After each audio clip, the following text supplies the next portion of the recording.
नमस्कार, स्वागत है साहित्यिक झरोखा चैनल पर। आज हम करेंगे पाश्चात्य काव्य शास्त्र के अंतर्गत मैथ्यू आर्नोल्ड के बारे में आज हम जानेंगे। तो आइए देखते हैं।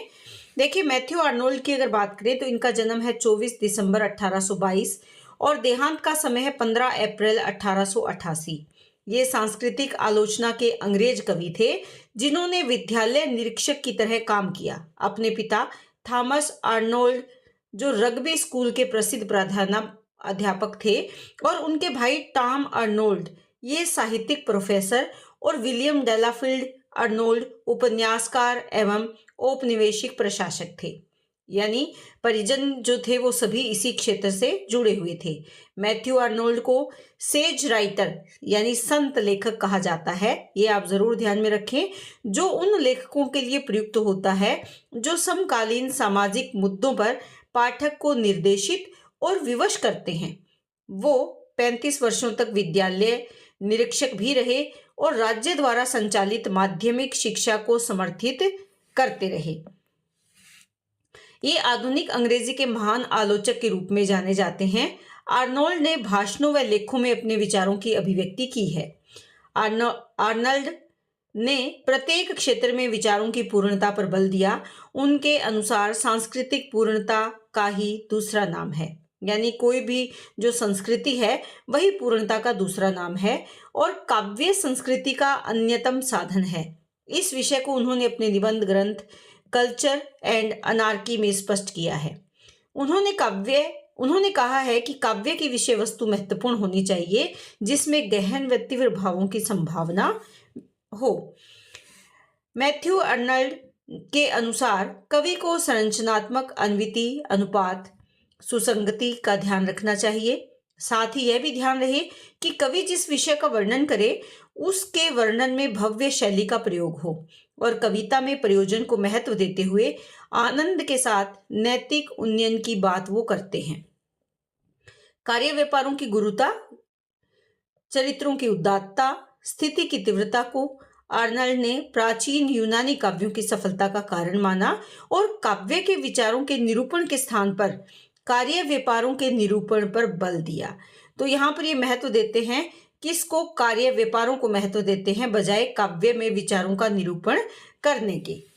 तो यहाँ पर ये पता चलता है कि ये किससे बहुत प्रभावित थे? यूनानी जो लेखन पद्धति थी, यूनानी काव्य की लेखन पद्धति, उससे ये बहुत प्रभावित थे। आर्नल्ड के साहित्यिक जीवन की शुरुआत 1853 में हुई। सन 1853 में ही उन्होंने कविताओं का प्राकथन लिखा।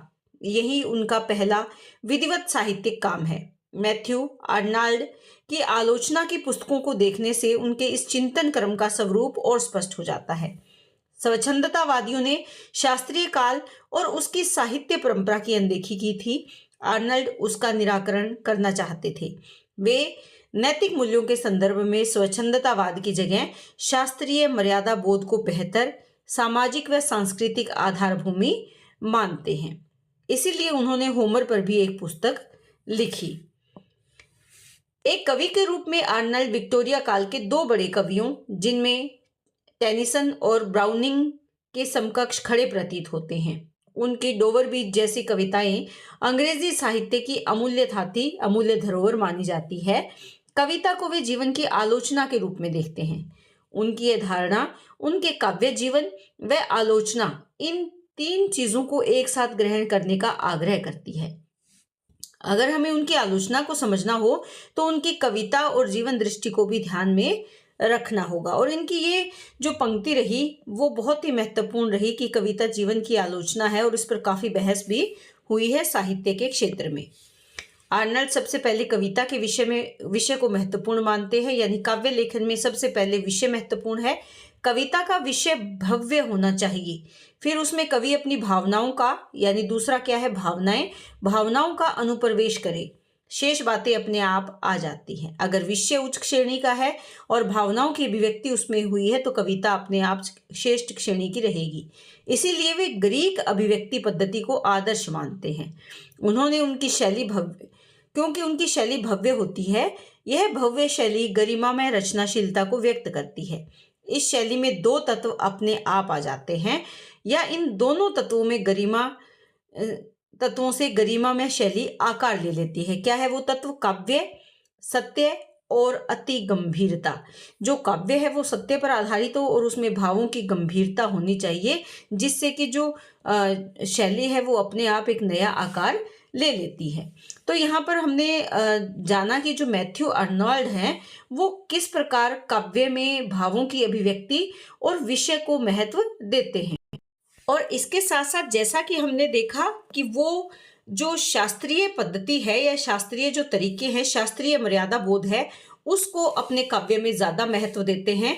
तो यहाँ पर वो जो स्वच्छंदतावादी विचारधारा उस समय चल रही थी, या स्वच्छंदतावाद जो काव्य में आने लगा था, जिन्होंने साहित्य की परंपरा की अनदेखी कर दी थी, उसका ये निराकरण करते हैं, यानी उस कमी को ये पूरा करना चाहते हैं, उसको ये दूर करना चाहते हैं। किसके माध्यम से? शास्त्रीय मर्यादा बोध को ये बेहतर मानते हैं, क्योंकि इसी को ये मानते हैं कि ये सामाजिक और सांस्कृतिक का आधार है। यहीं से हमारा समाज, हमारी संस्कृति आगे बढ़ती है।